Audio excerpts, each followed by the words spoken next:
the last time that Alabama lost a game by 24 points or more, Nick Saban was coaching at Michigan State. Dabo was actually a wide receivers coach at Alabama, of all places. Tua was 9 months old, and Trevor Lawrence not even born yet. I'm Colby, that's Bratke, and we're back with Bootleg.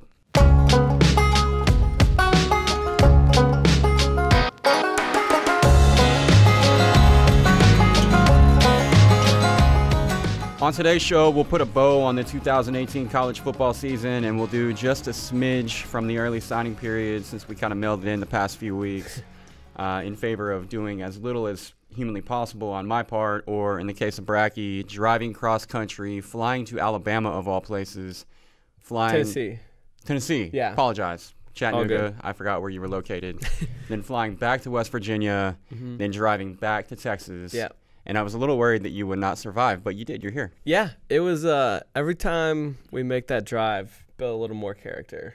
I can imagine. And it's funny, on the way there, Olivia will always drive more than she does on the way back. Yeah, when we're on the way back, she just mails it in. Yeah. We got like an hour and 45 minutes down the road on the way back, and she always starts because she doesn't want to drive at night, so she'll start. Yep. Good strategy on her part, and, by the way. She's like, I got to go to the bathroom, but I'm also, like, really tired. Like, can you take over for a little bit? So then, like, I drove 3 hours. Then she drove, like, 2 more. And then I literally drove from 9 p.m. to 6 a.m. And then she drove, like, the last hour and a half. But how were you? Okay, so at 2 a.m., whereabouts were you? Hang on here. Probably about an hour outside of Texarkana. Man. Yeah, so somewhere in Arkansas. Yeah, but not a fun part of Arkansas. No, you don't see much in the drive through Arkansas, especially at night. Psychologically, at that point, at 2 a.m. in rural Arkansas, while the dog and the wife are asleep, how are you feeling? Psychologically, how are you doing at that point? I was okay because I found this really interesting podcast on Ray Caruth. That was 11 hours long? Well, it was like 8. It's like 8 hour-long episodes, so it was pretty long. But it was on Ray Caruth and that whole saga, so it was actually really interesting. And then we had started that well earlier, so that kind of ended. And then I haven't listened to Serial, so I started Serial. So I found that stuff like that, like, it keeps you intrigued. Yeah, no question. And, like, so it keeps the brain stimulated. Yep. And then every time we'd stop, I'd either get, like, coffee or an energy drink or something like that. So it really does. It takes, like, a good, like, 48 hours to really, like, fully recover. Like, I just felt like a zombie. I know. You were not there for me in my time. I was not. I thought I would be much more refreshed than I was, and I felt like awful. So Bratke was committed to watch the Cowboys game with me, and then I texted him at like 2 p.m. and I hadn't been to sleep yet. That was the problem. I know. See, that was why I texted you, because I was looking at your activity on Twitter and Instagram, and I was thinking, man, I bet he's not even been to sleep yet. I hadn't, and then I just kind of like, I slept the last hour and a half of the trip, so that was like the only sleep that I got. From Waco to Austin, we had to stop in Waco and get gas, and then, like, when we got there, I kind of caught, like, a second wind, and we were unpacking everything, and it was daylight.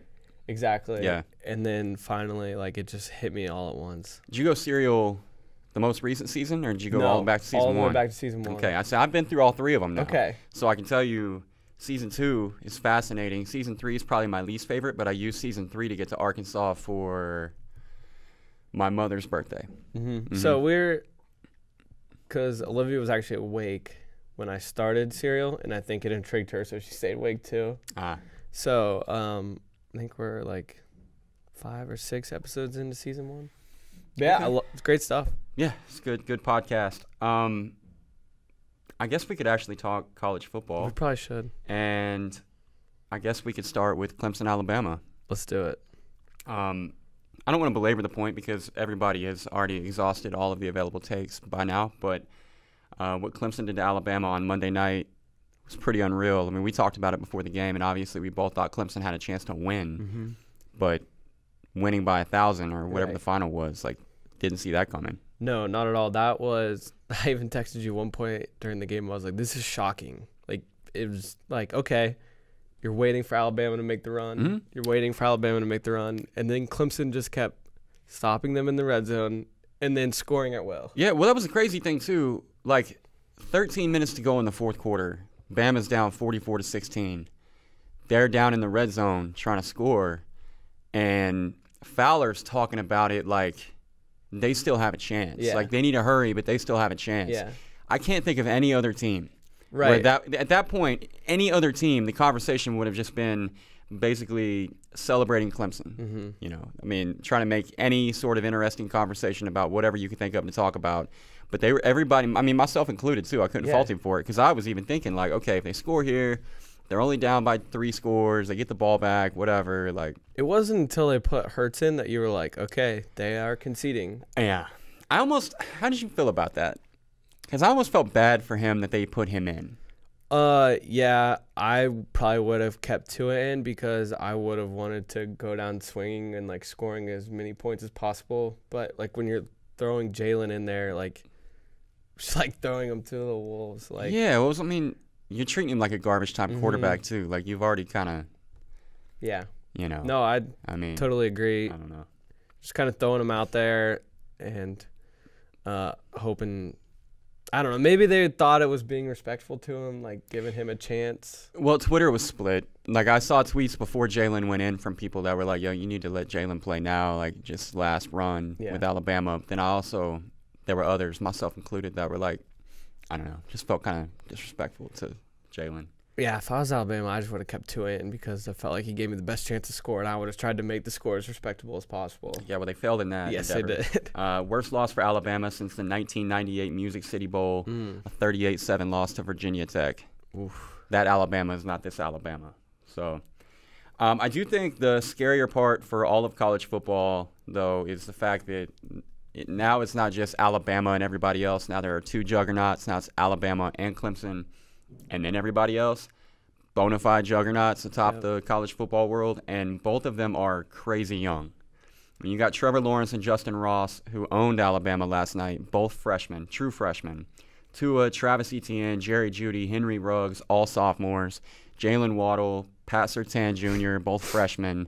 And you could go on forever. I mean, there's sophomores and freshmen all over the field for both of these teams that were already head and shoulders above the rest of college football. How much better are they both going to be next year? Yeah, looking at some way too early top 25 list. I hate those, by the way. I know. Clemson returns 8 starters on offense and 8 on defense, and Alabama returns 8 on offense and 9 on defense. So we could be looking at a 5th game between the 2 next year. Well, pump the brakes, man, because Oklahoma's got 10 guys back on defense. And a new defensive coordinator. Okay. I mean, is there anything? I feel like there's not much else to really say about it. Clemson dominated. It was crazy. Right. Very young. It was very unexpected, but I mean, these 2 teams are now what? They're both 54 and 2, 55 and 4. Okay. With two national titles the last each. 4 years. It's incredible. They're identical. Yeah, it's incredible. How much farther can Dabo take the little old Clemson thing? Because he loves to downplay Clemson and act like it's still David versus Goliath. He did that leading up to the game, and it kind of made some sense. I think it's done now. It's got to be, right? Like you're not little old Clemson. You've slayed Goliath twice now. Yeah, I mean, like I said, there are now 2 Goliaths. It's not Alabama and everybody else anymore. Yeah, no, I totally agree. Now 2-1 against Saban in national title games. Yeah, I knew you were gonna. They're 2-2.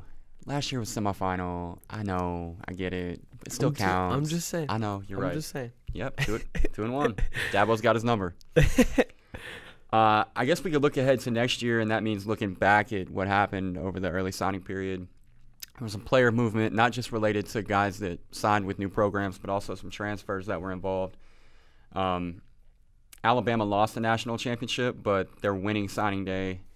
Number 1 overall class right now, according to 24/7, and they got most notably the top running back in the country, Trey Sanders out of IMG, and beat out programs like Georgia and Oklahoma for the kid because their backfield depth usually is lacking. Yeah, so they really needed to add the number 1 running back in the country to the mix because they didn't have enough there.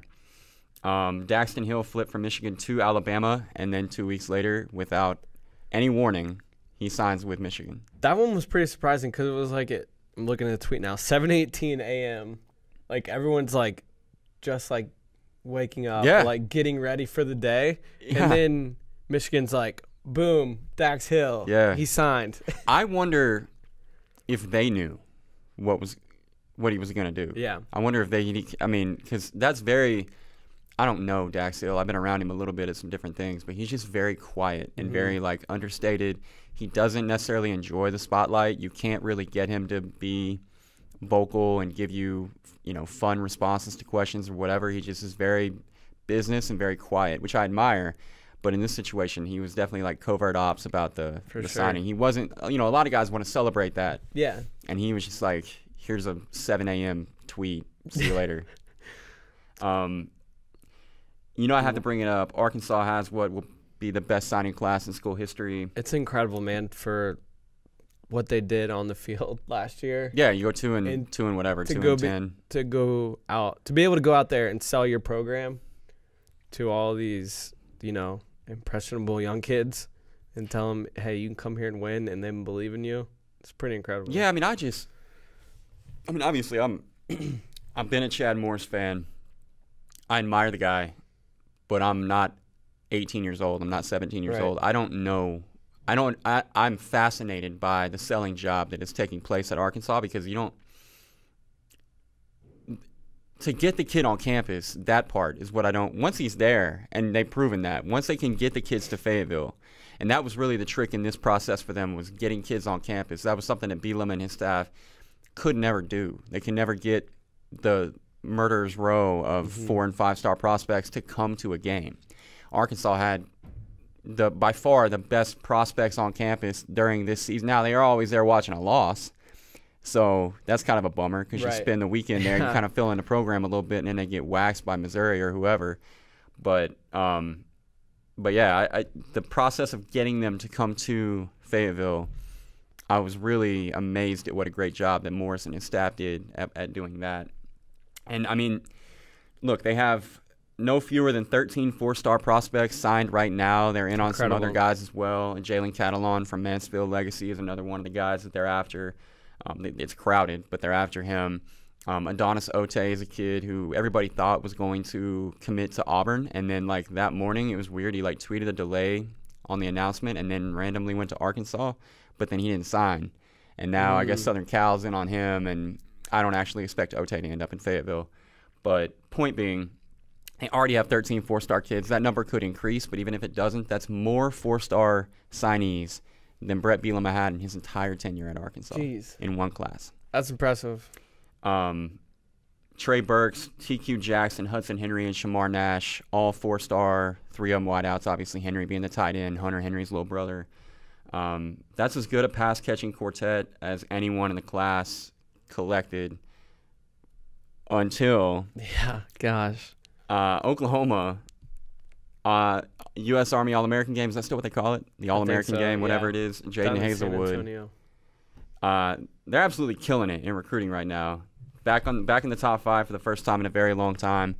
And they put on a show not only in the U.S. or not only in the Under Armour All-American game with Theo Weiss doing what he did, and there were some other guys that played really well too. But then in the U.S. Army All-American game with the Jaden Hazelwood commitment, that's huge. And that put them up to number 4 in the country. And what is that, the top 3 receivers? Yeah, well, it depends on how you feel about Trajan Bridges. And if you're a big Garrett Wilson fan or a Kyle Ford guy or whatever, then maybe not. But definitely number 1 and number 2. That's crazy. Yeah, the number 1 receiver on Rivals was Theo Weiss all year. Number 1 on 24/7 was Hazelwood. So depending on what you like. But, yeah, 24/7 has them 1-2. It's insane. Yeah, 1-2. So you go top 2 wide receivers in Hazelwood and Weiss, and then number 1 quarterback in Spencer Rattler, number 1 tight end in Austin Stogner.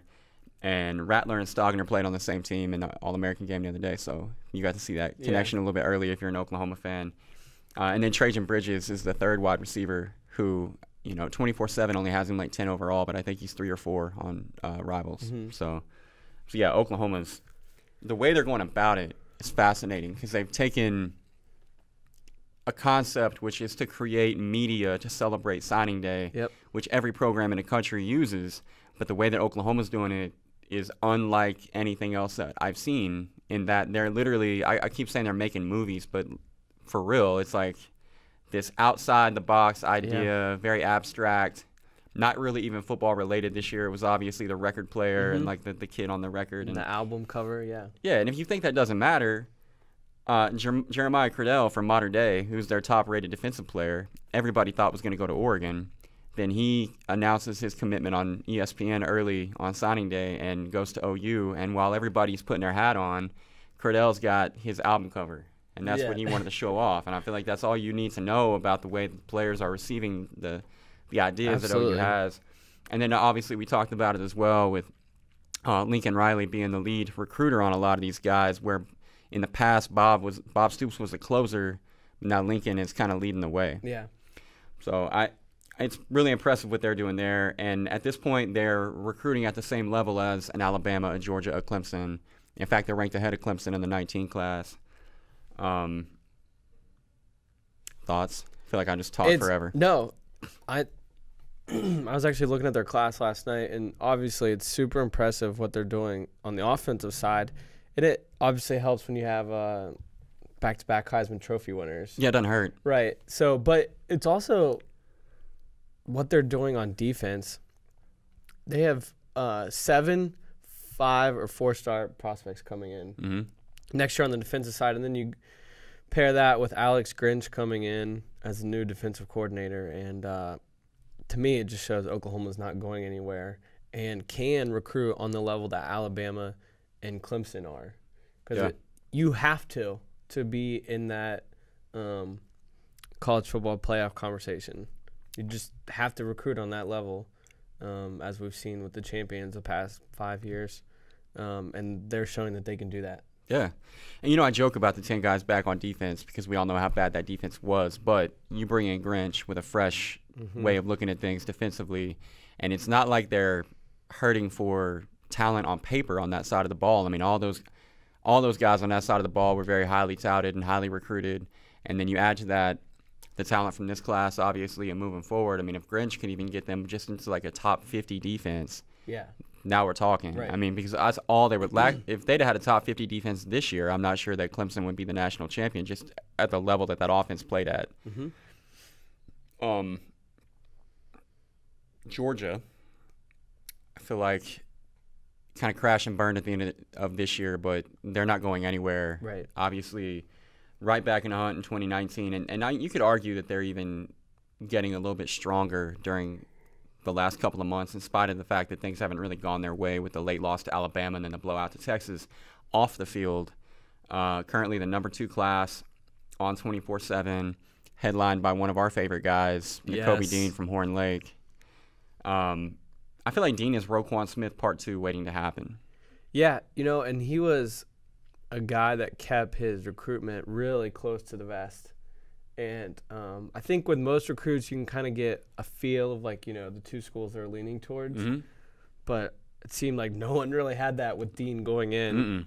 And that he could have ended up anywhere from Ole Miss or Mississippi State to Alabama and Georgia. Yep. And then, he decides to go to Georgia.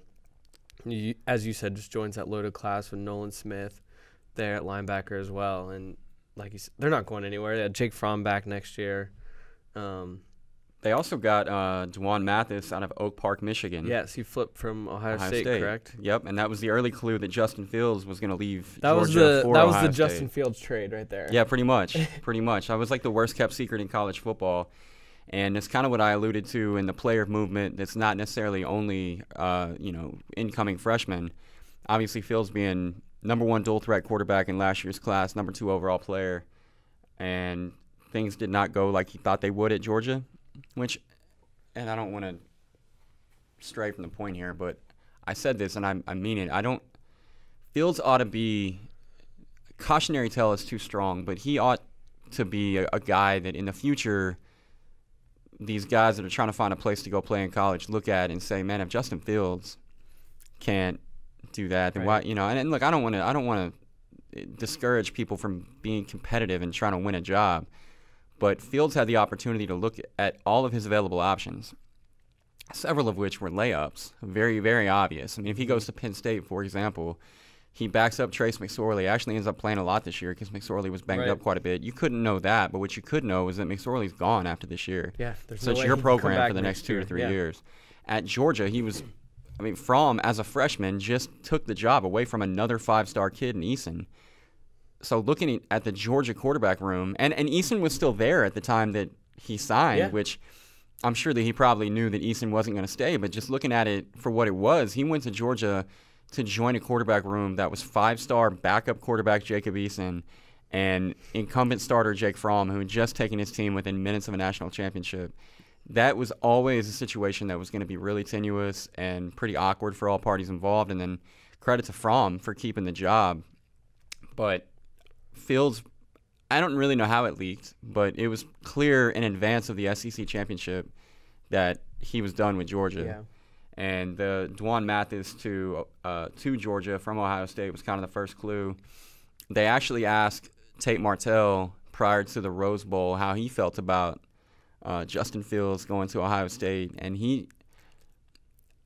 I can't decide if I love him or hate him because he has like this irrational confidence that doesn't even necessarily make any sense.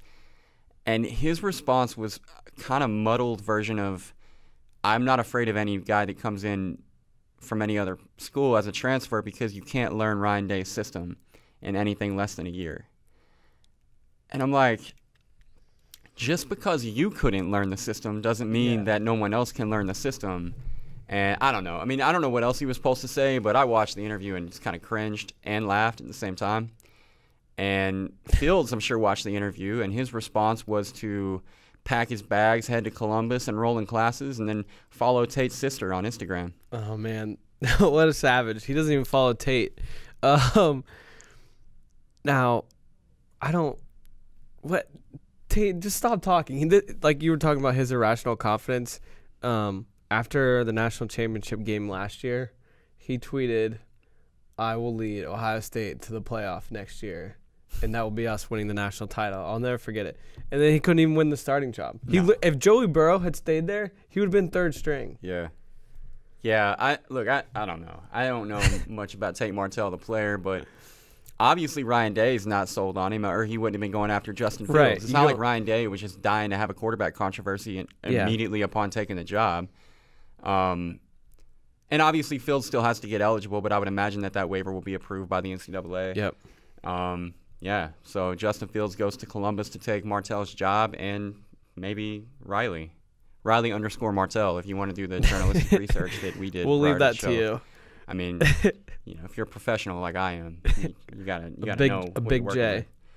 with. Yeah, I mean that's as good as it gets. I became a Justin Fields fan all over again when you told me that, because like that's the ultimate FU. So to speak.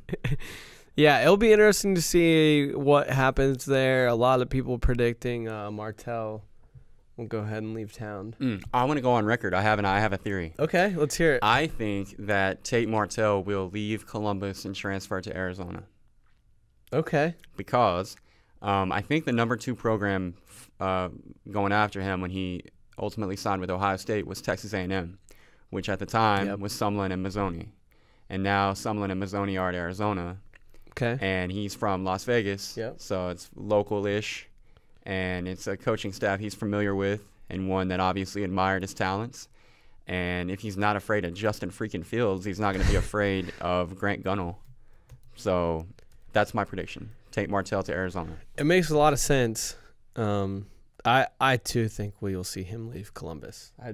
I would be surprised if he stayed. What a shot to the ego when he doesn't win that job. Yeah. You suffered a loss in the family during the break.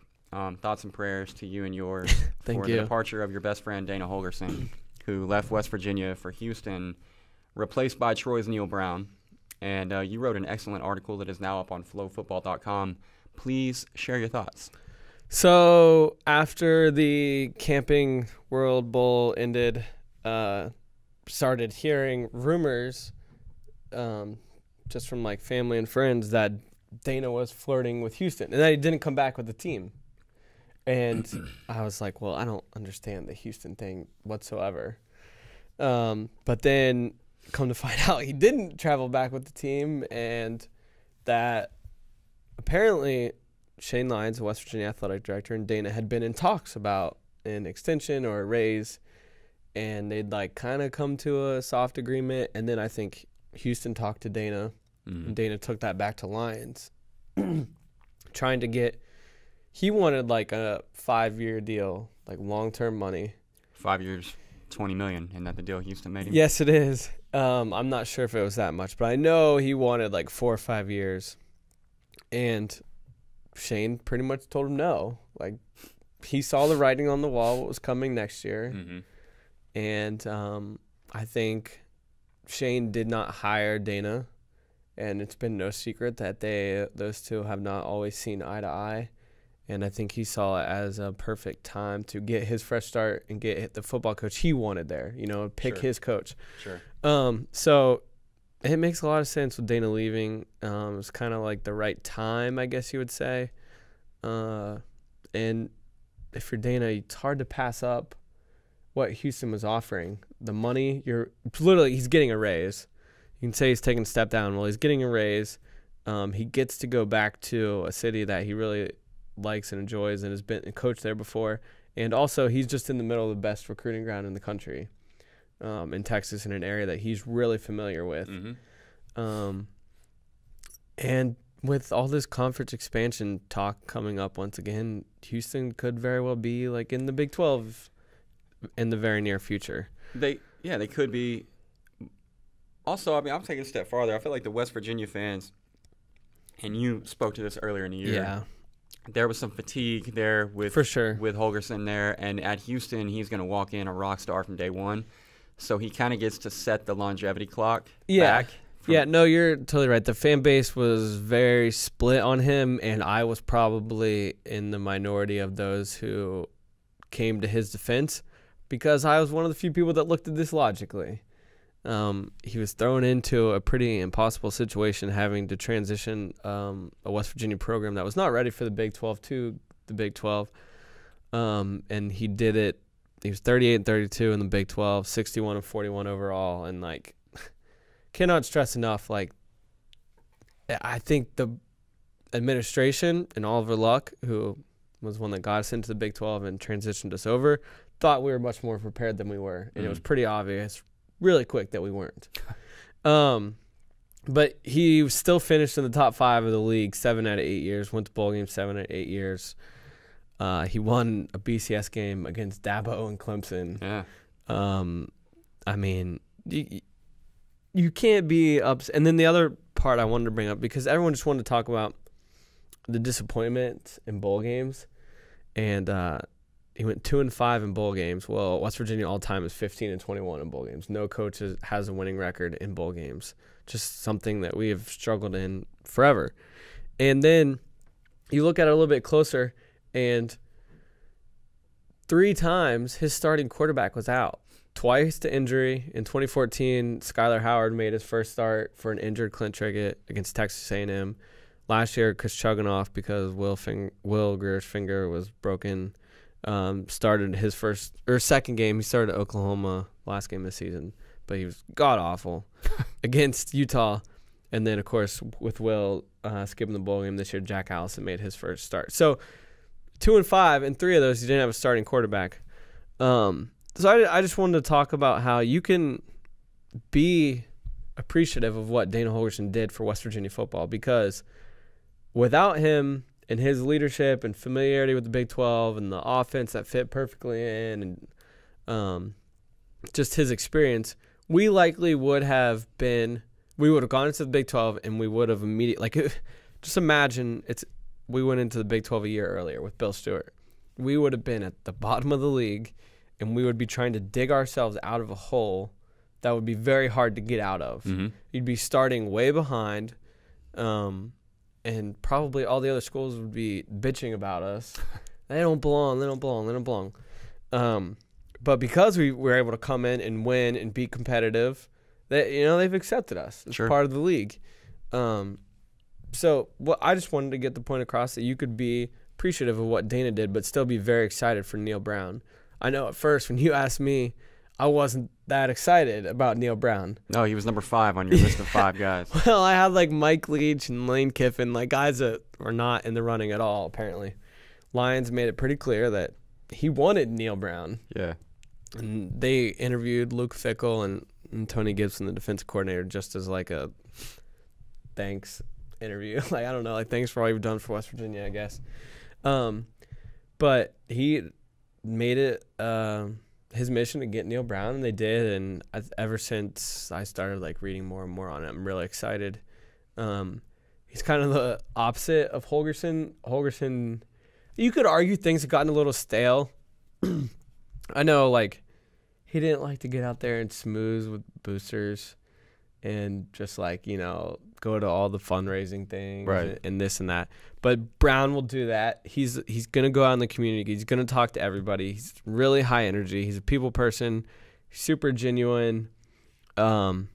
So it's gonna be a different vibe around the program, but I'm really excited. He was 31-8 his last 3 years at Troy, Power 5 wins at LSU and Nebraska. And I think recruiting's kind of an unknown just because it's Troy, and like you're really not gonna. There's limitations on how well you can do at Troy. Sure. But I mean, he's hit the ground running. He's bringing 4 or 5 guys over from Troy with him. And they're already offering kids. And I don't know why, but Holgerson did not make in-state recruiting a priority. I know there's not a lot of talent in West Virginia, but there's currently a 4- and 5-star offensive lineman that literally got no attention from West Virginia whatsoever.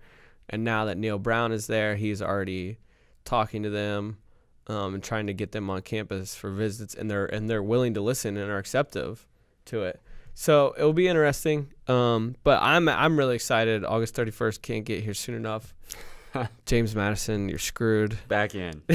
No, I am back in. I was all out, and then the video Houston put out announcing Holgerson, it was so savage. It was him holding the Red Bull, and he said, "Y'all want to go win some games? Let's go win some games," which is what he said right before West Virginia went for 2 against Texas, and it didn't really hit me like how weird and strange it would be because I knew he was gone. Yeah. You know, everyone knew for like 3 or 4 days. Houston was just waiting till New Year's Day because his buyout dropped $1 million on New Year's, so they were just waiting. And I knew he was gone, but it didn't like register with you how weird it would be until you saw that, and it was just like a punch to the gut. The Red Bull really put it over the top, right? It's like, oh man, what is happening? And but then West Virginia put out this badass video, and it was like, all right, I'm back in. Yeah. Let's go. Yeah. I learned from that Holgerson video that Houston has a hand sign that I didn't know they had a hand sign. Yeah, this is great. Yes. So you were telling me that it's what is it supposed to be? A cougar without a finger? Right. So this is what it looks like. And Holgerson kept doing it. I kept seeing him doing it. I didn't know what it meant. And I was like, I remember like when I was like doing it with my hands when I first saw him do it. And I was like, is this an H? Like, what is this supposed to be? So actually this like Bob Huggins parody account like looked up the meaning to it, and I've got it here somewhere. But essentially the University of Texas. Who? Yeah, the University of Texas. I swear to you. Okay, the cougar hand sign. The hand sign is made by folding the ring finger of the right hand toward the palm of the hand. Its origins date back to 1953 when Shasta, which is their cougar, Shasta 1 lost a toe in a cage door. University of Texas fans mocked the Cougars' injury by making the hand sign, and UH quickly reclaimed it as a symbol of pride. So you mean to tell me that Texas mocked another school's hand sign? I mean to tell you that Texas, who will cry if you do horns down, started this hand sign. And they were making fun of an animal. An animal that lost a finger. Right. And they love Bevo. Can you imagine if a team made fun of Bevo? Well, you know, they have displayed a great deal of insensitivity toward any animal other than Bevo, because Bevo tried to kill Uga the other day. That was messed up. That everyone was like, oh my God, Bevo set the tone. Bevo, that was like Bevo not putting up with anything. Like, Bevo tried to kill a dog. Yeah. And he hurt people. There's people with like scratches all over their backs, and we're just gonna act like that's okay. No, he should be put down. We should eat Bevo. Okay, so yesterday, right when we wrapped up the show, I'm talking like 2 minutes after we were done, I got a text from Kenny Bigelow, defensive tackle of West Virginia, one of Kyle's favorite players of all time. And Kenny, so I was trying to get Kenny on the show. Busy guy, but obviously right when we're done, as luck would have it, he's available. So he was kind enough to push it back a day. We got him in today. So right now, we're going to go to that interview with the one and the only Kenny Bigelow. We have West Virginia defensive tackle Kenny Bigelow joining us now on the show. And Kenny, really appreciate you taking the time out to talk to us. I know you're a busy guy right now. You got a lot going on, and we're really happy to be able to catch up with you. How you doing, man? I'm glad you had me, man. Glad you have me. Happy to be here. Happy you guys talk to you guys, share my story a little bit. Yeah, absolutely, man. For those that don't know, Kenny was the number 6 player in the 13 class. 21 tackles, 5 for a loss this year with West Virginia. Obviously, you guys get within a win of the Big 12 championship. It may not have ended the way you wanted it to, but plenty of highlights, both individually and for the team. How would you characterize your time in Morgantown and the 2018 season as a whole? My time in Morgantown was well spent, I must say. Great atmosphere, great people down there. They really took me in, really just embraced me as a whole. I bought into the Mountaineer culture, to what it really means to be a Mountaineer while I was down there. Learned how to really work real hard, because they'd accept nothing less. They have a true blue-collar work ethic down there, and it's something I really just fell in love with. No question. Now, full disclosure, Kyle is a massive West Virginia fan, and his wife Olivia is a West Virginia alum. So they were living they were living and dying with you every Saturday. So, Kyle, if you want to hop in here, I know you're dying to. Yeah, man. It was a blast to watch you this year. We were pumped when you joined the program, and you didn't disappoint on the field. That's for sure. Thank you. What was it like going from L.A. and USC to Morgantown, West Virginia? Oh, I get this question all the time. I'm sure. It's really apples to oranges, It's L.A., You can't really compare L.A. to Morgantown. But I had so much fun in Morgantown. Again, the people, the students, the game day atmosphere was amazing. Not a seat empty at any point in the game. Everybody's up the entire time, all 4 quarters going strong. That's something I really love. The fans, like you said, they lived and died with us every Saturday. They were into it from kickoff to the triple zeros. So, Kenny, you're a top 10 player in your class coming out of high school. And like Kyle said, you go to Southern Cal. And then it was a period of injuries and adversity for you. And eventually, obviously, you end up in Morgantown. That was thanks at least in part to an old high school teammate. Is that right? Yeah. At the very least, I absolutely say that David helped me make my way to those country roads. Yes, sir. So it was David Sills? Yeah, during my time at USC, like you said, the injuries and all the adversity is well documented, but I had my guys, the same guys I graduated high school with. We got a group chat. We're always talking. Everybody got some guys in the league in that group chat right now, some other guys doing well in business. So everybody's pretty successful. So, everybody's always encouraging each other to do what's best. Me and David get to talking. He's like, so what are you going to do? I'm like, honestly, I don't know, but I know I want to give it another shot.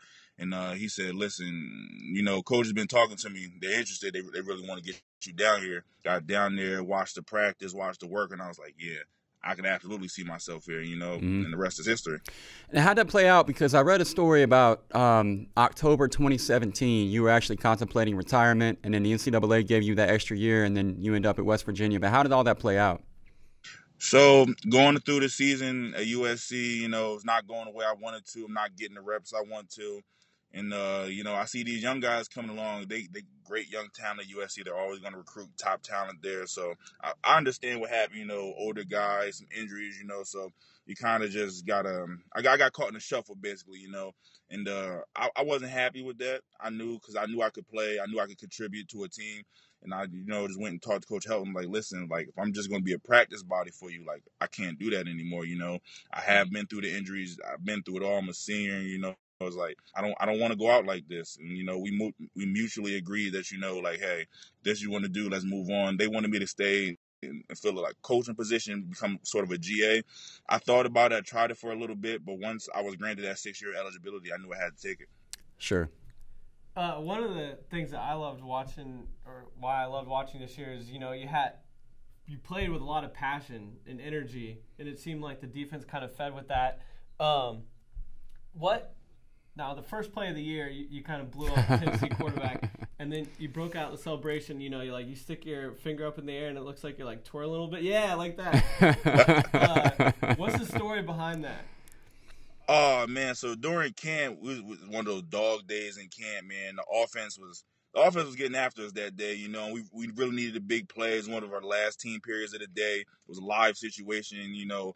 I'm talking to the guys, let's go, let's make a play right here, you know, and almost similar to what happened in Tennessee, you know, center goes one way and I burst through the line. I made a nice tackle in the backfield on one of our running backs and got up and I said, let's do it. That's it. That's a wrap. Wrap it up. And everybody just went crazy. I love it. What was, you know, the coaching change at West Virginia just went down, but what was it like getting to know and play for Dana Holgerson? Coach Dana, I can't say enough good things about him. He's a great guy. He's a player's coach, but at the same time, he's going to work you. He's going to get his work no matter what, you know. Like, he understands it's a grind. He understands about your body and all that kind of stuff. But at the end of the day, he wants you to work. And if you give him that respect and that 100% effort, he's going to take care of you. Seemed like you two really clicked and had a good relationship. And there was a moment in this is Kyle's favorite story, by the way. The Texas Tech game where you were kind of down and, you know, he went out to check on you and next thing you know, you just see him laughing. You want to walk us through what that conversation was like? Oh, yeah, Texas Tech, that was a really, really nice day down there. I want to say it was like high, mid-80s, mid-80 day down there. Somewhere around the third quarter, you know, they got that high-tempo offense. They're going. And, like, that was a play. I was trying to get back to the line of scrimmage, and I felt my whole leg just start tightening up on me, so I just went down. And coach thought it might have been my knee. He goes, "Are you all right?" I said, "Yeah, man, I'm just fat." he started bagging up. Oh, that's hilarious, man. And then the other thing I wanted to ask you about, I was actually in Stillwater at the Oklahoma State game. And I remember you and Taylor Cornelius, you kind of got face to face there for a second. What was that conversation like? Oh man, again, like you said, I put a lot of energy, a lot of passion. Like I ride or die for anybody on my team with me. And one of our linebackers, he just got a shoulder stinger making on the previous play, so he was trying to rush off the field. I'm like, nah, man, go down, let them come to you. And so he goes back down, and the quarterback somewhere just start jawing off, saying some real, you know, unsportsmanlike things. And so I just turned to him, and you know, we exchanged some words. Just to that was just like, hey, listen, man, my backer on the ground right now, he can't do nothing, but I'm right here. What's up? Let's talk about it. I love it. Okay, so Kenny, you're going to take part in the Spiral Tropical Bowl coming up on Sunday, which can be seen live on FloFootball ahead of the NFL playoffs. Obviously, you have some NFL aspirations of your own at this point. So what do you hope to get out of the week in Daytona Beach, and what can you prove or affirm about yourself during your few days out there? I want to go out there and show them that I'm healthy. I want to go out there and show them I'm explosive and I can play on Sundays. I want to go out there and show them that I'm going to be the best player on that field regardless of who else is out there. I want them to solidify my place and let everybody know that Kenny Bigelow is healthy and he's back to be everything you thought he would be. The last thing that I would like to request that you do, just because I want the brownie points, is could you tell Olivia Bratke hello? I will. How you doing, Olivia? It's Kenny Bigelow right here. You're going to make her day. No question. She was a big fan this year. All right. No problem. Hey, Kenny, I appreciate your time very much, man. Best of luck in the Tropical Bowl. We'll be cheering for you there. We'll be cheering for you next year on Sundays, man. We have the Tropical Bowl coming up on FloFootball this weekend. Last but not least, it'll air live on FloFootball.com and on the Flo Sports app for the second year in a row. And for those of you who don't know, it is a college senior all-star game that features a pretty impressive lineup of players who are on the fringe of the NFL draft, looking to play their way onto some pro rosters. Last year, the game was headlined by, among others, former LSU Tiger and current New England Patriot Danny Etling. Mm-hmm. And quarterbacks in particular are intriguing once again this year. I ask you to compile a list of players that stand out or that you are intrigued by. Did you do your homework? Kinda.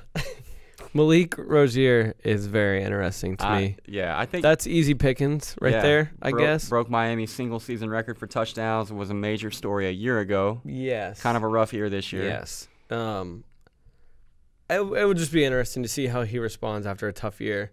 I'm going to say this guy, Devlin Hodges, because I was pretty critical of him on the show. Hey, be cool about Devlin. Back at the beginning of the year. I am. Okay, all right. And you informed me that he broke many records. He is the all-time FCS passing leader, 3-time Southern Conference Player of the Year. Listen, I watched Tim play one game, okay? And it happened to be against Florida State. Mm-hmm. And that was not his best game. I'll just say that. You're right. That's fair to say. It was not his best game. They were in the driver's seat of that game, and just some poor decisions. Mm-hmm. And Florida State was able to win the game, and I really wanted them to beat Florida State. I just thought it would be hilarious if Florida State lost to them. Sanford, right? Uh-huh. Yep. So I will be much nicer to him, and I'm actually excited to watch him play. And Agreed. Then the other guy, my man, Vinny Espinoza. That is your man. When we had the SCS Bowl back in December, mm-hmm. he balled out. He did. Balled out so much that he got a roster spot in this game, which mm-hmm. is supposed to be for FBS players. But he was incredible. His team was down 14 with like 3 minutes to go, and they do the whole kind of rotating quarterback thing. Mm-hmm. There were like 3 or 4 of them, and anytime he was on the field, they were moving the ball, and it was not his fault they were in that 14-point hole. Another quarterback had thrown a couple picks, but he led them back, and then ran in a touchdown on like 4th and goal, and then Dana Holgerson went for 2 because there was no time left. Dana was there? Yeah. Wow. He said, "You want to go win some games? Let's go win some games." And then Vinny Espinoza's like, "Coach, I got this." And he ran it in with no time on the clock. He was awesome. So I'm excited to see how he did. You mentioned to me that a couple years ago, Kenny Moore, who's now starting corner for the Colts, he did that, played in the FCS game. Yep. He balled out. Yep. They brought him up. Yep. Got promoted. Yeah. And then he just had a sack and interception mm-hmm. in Wild Card Weekend for the Colts. Yeah. Not the best motivational speaker, but an outstanding corner.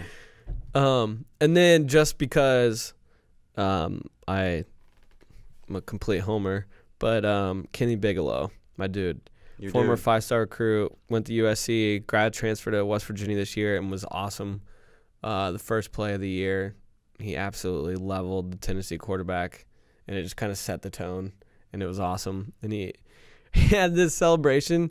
He would just he would stand up, and he would just go like this with his hand. That's it. And just spin his hand like this. What does that mean? I don't know, but it was cool. And anytime he did anything, he'd just be like... We'll have to ask Kenny what that means. And then he also delivered one of the best moments of the year. I think it was the Texas Tech game. He was hurt. The trainers came out, and then a lot of times coaches would go check on the guys. Mm-hmm. And Holgerson walked out on the field, and you see him just bust out. Holgerson just bust out laughing and walk back to the sideline. So in his weekly coaches show, after a couple days after the game, they asked Holgerson what had happened to make him laugh, and Holgerson said he looked down and he's like, "Kenny, what's wrong?" And he said, "Coach, I'm fat." He just said, "Coach, I'm fat." So he's got big personality, and he was great this year. So second team All Big 12. Yeah, so it'd be really interesting to see how he does against some top level competition. What about you? Well, I got some dark horses for you. Jim Jones from Kent State, first team All-MAC, 6'2", 228, kind of a sideline-to-sideline mm-hmm. playmaking linebacker. I feel like he's got a chance to play his way into the league. Tommy Dennis at Penn, he's an offensive tackle, 6'5", 305, first team All-FCS, first team FCS All-American. AP, Hero, Stats, AFCA, everybody had him as their first team tackle. Okay. And obviously he's a genius boy at Penn. Seriously. So I think, a guy like Tommy Dennis is the perfect type of player to be in a game like this and put yourself on the radar mm-hmm. and potentially find yourself into the last couple of days of the draft. And then lastly, Scott Miller from Bowling Green was a wide receiver who had 0 offers from FBS programs until Bowling Green offered him, and they gave him a whole 24 hours to commit. So he did, obviously, ultimately commit to Bowling Green, had an outstanding career there, track guy, extremely fast, and, a guy who I feel like is a prime candidate to fill one of those slot receiver roles for a team in the NFL, like potentially the New England Patriots. Why? I feel like he just has the appearance of a Patriot wide receiver. He just looks like the part. Yeah, looks like a guy that kid that would wear that uniform well. I think I'm picking up what you're putting down. Okay. A comp for him might be like, I don't know, like a Julian Edelman / Danny Amendola / Wes Welker. Okay. Yeah. Type of guy, but faster though. Yeah. But a lot of grit. Right. And just coach's kid. Gym rat. Yes, real cerebral. I feel like that's a role Scott Miller could fill. So keep your eye out for him. And Miller will be playing.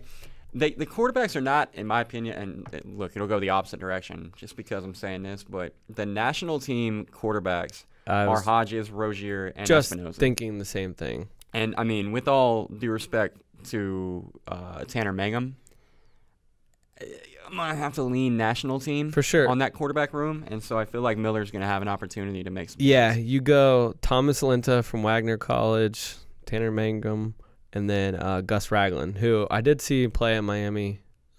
He actually balled out against Ohio.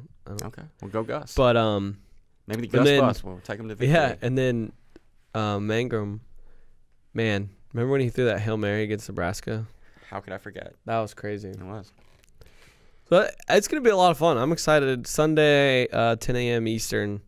Get you some football in before the divisional games. Before the NFL playoffs start. I think we've talked about it. I think that's the plan. Yeah. Start time might seem weird, but at first I was like, that's really weird. And Colby's like, well, he's trying to do it to help you out here. Yeah, absolutely. So wake up, coffee, Tropical Bowl. That's right. We also have the National Gridiron League coming to FloFootball in a couple of months-ish. And once that begins, we'll start to cover that a little bit more extensively on this show. Aside from that, though, we're kind of heading into the off season, so I don't know, man. I mean, do you want to commit to doing this bi-weekly? You want to commit to doing it daily, weekly? What are you thinking? Maybe bi-weekly. That's what I was thinking. Yeah, we kind of like just hit on, because as we all know, college football never stops. Ever. Something is always going on. Spring football is right around the corner. It sure is. The quarterback competitions. Second National Signing Day is approaching. Yep. First week of February, and there's always going to be shakeups there. There's still plenty of really good prospects that have not signed. Yeah. I think bi-weekly would be a nice little until maybe like late summer, and we hit it back. Before you know it, it'll be July, and we'll be going to media days and the opening. I'm really excited to go to media days this year. Yeah, for sure. I thought it would be to meet my best friend Dana Holgerson. Maybe we can go to American. There we go. Yeah, days. Yeah. I don't know where those are, but we'll find out. Yeah, we're gonna find out. Or hey, you know what? Now your best friend's local. We can just road trip down to Houston and knock on the door. But now I get a chance to meet my other best friend. That's right. Will Brown. Your new best friend. Yeah. How about this? I was, obviously when he got hired and Olivia was driving on the way down, I was just like trying to read as much as possible, because literally the day we left is when everyone was like breaking that he had agreed to terms and everything. So I'm just reading as much as I can on him, his background and everything. And someone, it was an anonymous, like another FBS coach, like talked to one on the West Virginia 24/7 site, and he's like, I don't want to sound like bad here, but he's like, but the people of West Virginia are gonna like him because he sounds like one of them. Like he's got like the drawl. Is that right? Because he's from Kentucky. He's like from Southern Kentucky. Okay. So he's got the drawl, and it sounds pretty awesome. That's important. It's pretty cool. What was fascinating to me was that somehow, and I know I always find a way to make the conversation about Oklahoma, but that reminds me, Lincoln Riley talks like Bob Stoops. So. And I don't understand. First of all, Bob Stoops is from Youngstown, Ohio, and his accent is a combination of Ohio meets Florida meets Oklahoma. It's like the most unique thing I've ever heard, and somehow Lincoln Riley has picked up on his cadence.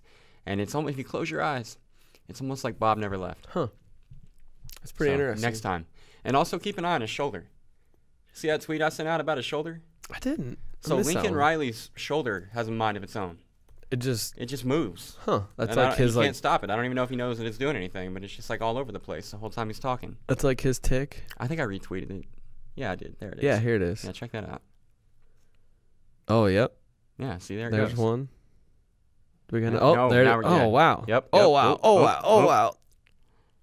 Oh, I think you should have that looked at. I I never noticed it before until I watched it. Now I can't unwatch it. That is crazy. I know. So Dang. yeah.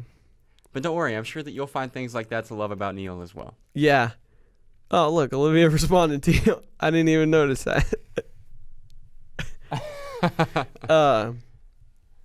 Olivia's concerned about him. She thinks he's a dork. Neil Brown? Yeah. He doesn't have as much. Sure, he does not have as much swagger as Dana. Well, there's no one in the country that has the very unique swagger that Dana brings to the table.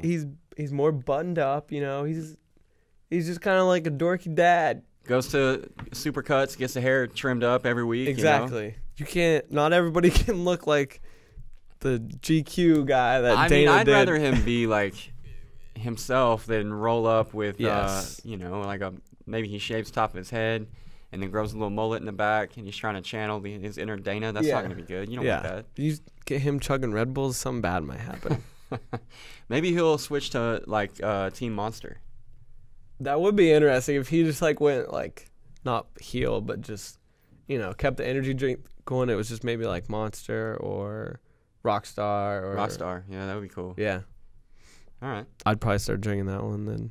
Well, then you could bring him on to the set. Yeah. Halloween. How are you going to dress up like Neil Brown next year? I don't know. I need to see what he wears on like game day and everything. I got to get the game day vibe. Mm-hmm. I haven't studied. Because sometimes he wears like sometimes he'll wear a hat, sometimes a visor. Okay. He's not like Dana was just team visor. Yeah, all the time. Yeah, no matter what. Okay. But I've seen him in a hat and a visor. So, but he always with sunglasses. And Dana didn't do sunglasses. I like that. So if he would start wearing them indoors, then he could get some bonus cool points, and maybe Olivia would like him more. Absolutely. Yeah. Okay. Well, we should talk to him. Yeah. Just We'll help him sit out down a little with him. bit. I Yeah, loved he last needs a night. thing. Last night he was grinding. West Virginia football tweeted out a picture of him watching the national championship game, and he was on the phone recruiting. Classic. Yeah. Classic. Yeah. Probably saying this is gonna be us in a few years. Come to West Virginia. Yeah. There's a team, Norman, Oklahoma. That, I know. Are you gonna watch the Cowboys game with me on Saturday this week? Yes. I haven't asked you off set, so I'm really putting you on the spot here, and I'm also making you go on record. So if you don't show up, I'll tell everyone. We that are you're lying. committed to watching the Cowboys game with you. Okay, that's good. And I'm assuming Katie. I may really need the moral support this time because the Rams are pretty good at football. They are pretty good at football. So, I do think, however, playing in LA is far better option than playing in New Orleans. Oh, absolutely. With like half of the Coliseum a Cowboy fan, and yeah. Absolutely. You do not want to go to the Superdome. All right. Well, if you'd like to watch the Cowboys play with Bratke and I, just come to Austin, Texas, and we'll talk football with you. Yeah. Well, what bar did I go to? I told you, and then I forgot. Was it Dogwood? Dogwood. Am I Yeah. making that up? Yeah. Okay, yeah. Shouts to Dogwood. That place is pretty Was it cool. nice? Yeah, it was great. We'll go back. Okay. All right. Anything else? That's all for me. I'm glad we're back and ready for an even bigger 2019. No question. Yeah, new year, new me, dude. That's It's gonna be awesome. All right, so yeah, like, review, do what subscribe, things, retweets and all the leave things. Leave us some ratings. Tell your pals, and don't forget that the key to running the bootleg is doing it naked.